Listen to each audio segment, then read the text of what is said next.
Well, I think that it's a character, Price Cahill, that failed in his life, and had a gift, and feels that he kind of squandered it. So when all of a sudden this kid presents himself, it's just the most exciting thing in the world, because who doesn't want a second chance? And I see it's not just the kid. I also am hoping I get a second chance with Amber Lynn, that maybe we can go back in time and set things right. And so I think that's a very powerful, attractive thing to people, the idea of, getting another chance at something.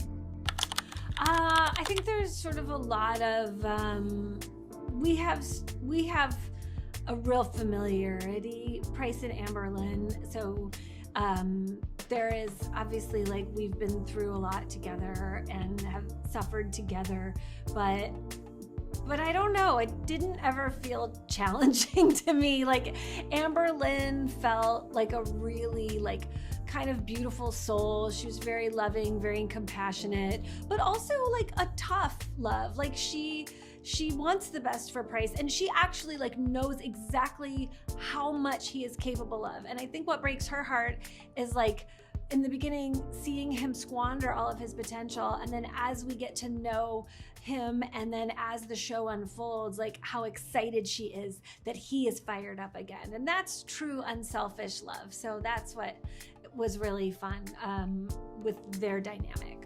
Well, Judy's laughing because I wasn't even really aware that I was a producer on it. So he was a real ball buster. Yeah, I didn't do anything different than I always try to do, which is, you try to make it as good as you can. And I'm lucky. I usually get along with everybody, and that certainly was the case with this. And I think that Judy was talking about earlier about, I keep saying found family, but it is found family and choosing a family. And in a way, this kind of ragtag group of underdogs becomes a family.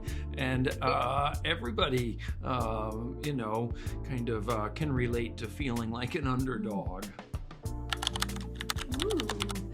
Great question that I say as a vamp to think about. I don't, but you had said earlier, and I agreed, that I don't treat it any different between like a comedy scene and a sad scene. You're trying to make it sound real, and if it's well written, then it usually takes care of itself. But I think with some of the emotional stuff in this movie, I could really feel that, because my character, wants so much for, Judy to believe in him, and his friend to believe in him. So that, it's almost a desperate thing, because this guy has not had many wins in a long time. And so wanting to sort of, have something break his way,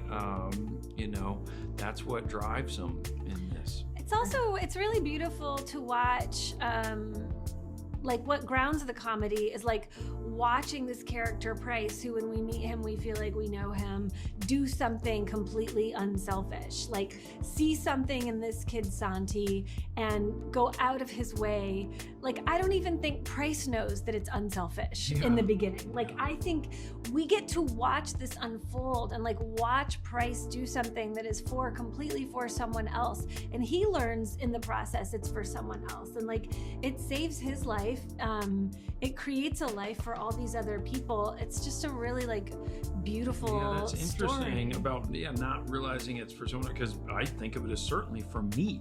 Okay, I see this kid, but then of course, for it to work for me, it's got to work for him. And and after that first, I mean, I don't want to spoil, but, like, there is, like, so, he gets past this hurdle where he sees, like, how it really is about Santi, and it's like that's when like I feel like the train just starts to go so fast and we get to really root for these people.